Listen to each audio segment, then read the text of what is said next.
Hey y'all, it's Nat. I hope you're having a terrific day today. And for this video, we are going to be doing my November TBR.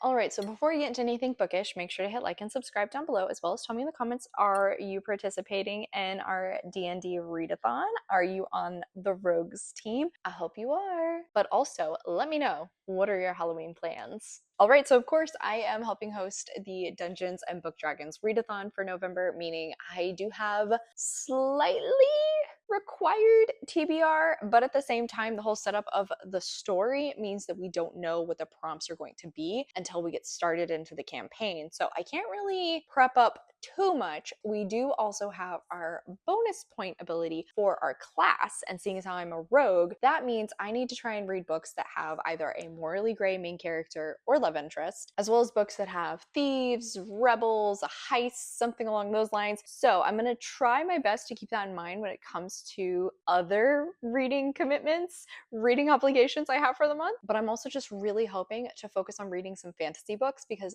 that is what I've been craving lately. And what a perfect segue to dive into my book club picks for the month. For the fantasy book club pick, I partake in person. Our prompt for the month is to read a book that has a revolution, and I am currently eyeing The Unbroken by C.L. Clarke. This is following a woman who is a soldier and then a woman who I think she's like the princess, and the two of them end up working together to try and overthrow the princess's father, right? Her uncle, not her father. One way or another, I've heard pretty solid things about this one. I know it's one of the like quintessential sapphic fantasy books, and so I've always wanted to get around to it. I think this is a trilogy?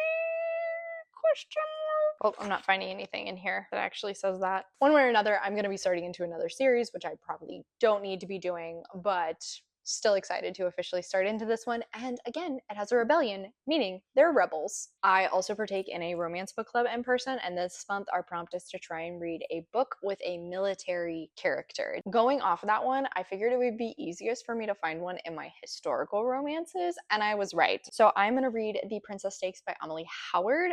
This one follows Princess Sarani Rao, and she is stowing away on a ship to Britain from India. But the Duke of Embry / naval captain unfortunately catches her, and turns out apparently they are old flames. So I love a good second chance romance. Really intrigued to try this one out, and I'm very interested to see some Desi representation in a historical romance, so very excited to officially get to this one. Also, I met this author at Buns last year, and I have to appreciate the fact that she literally brought different colored markers to color code for the book when she signs. Fantastic. Then there is my own book club, the Geek Squad, which is hosted over on my Patreon, and this month we are going to be reading When the Tides Held the Moon by Vanessa Vita Kelly. I honestly don't know too much about this one, but I believe it's a queer historical fantasy romance. Honestly, I saw the cover and like was immediately interested in it. The Shape of Water meets The Greatest Showman, a queer historical cozy fantasy about a Puerto Rican immigrant and a merman. Oh, that sounds so cute. Luckily, I can get my hands on this one from Kobo Plus, which is great for me, but also I am so excited to dive into this one. I will have a spoilery reading vlog, so if you want to join us, I'll have a link to my Patreon down in the description. Please come read with us. We would love to have you. Along with those, I am also a member of Jan Agaton's Patreon. I feel like I talk about it all the time, and she has a challenge on her Patreon where you try to read a book that has something specific on the cover. So this month the object is a candle, and I was so happy when I noticed Lachlan's by Robert Jackson Bennett has a candle on it. Not only will that help me officially finish out this series that I've really been enjoying, but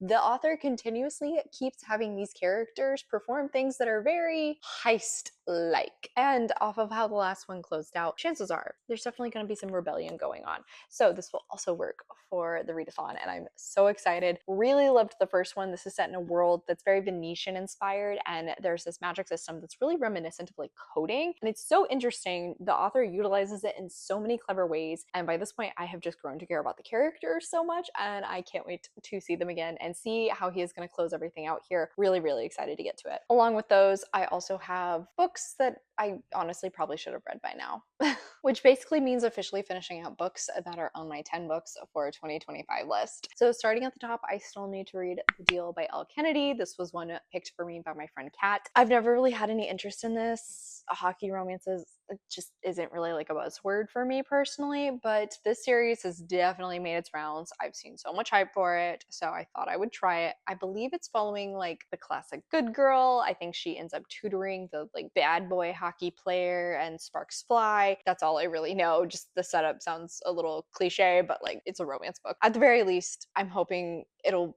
be a laugh, if nothing else. Then I still have to read The Midnight Girls by 𝗖cie heç𝘁𝘁. This one was picked for me by my friend Molly, and I think it's a YA witchy sapphic like fantasy story. There's like some sort of a competition, and the two witches like that, is that right? I feel like that might be right. Two enchantresses are secretly competing for the heart of the prince, but of course may end up falling for each other. She said it was a fun time, and I read something else from this author last year, 2 years ago, and I did enjoy it, so figure why not go ahead and give it a try. Then lastly, I am really hoping I can officially get to All the Hidden Paths by Foz Meadows. This is the second in their 𝗖ecie Chronicles. I think I pronounced it right that time. I really enjoyed the first one where we are following these two princes who end up in an arranged marriage. Unfortunately, one of them gets outed in a pretty traumatic way to his father right beforehand. Luckily, the neighboring country didn't really mind that, so instead of having them marry the princess, they're just like, why don't you marry the prince? But after traveling to the neighboring country pretty quickly, numerous assassins start coming after him. This one follows pretty closely after the first, I believe, following the same characters, but I think there's a third character involved as well.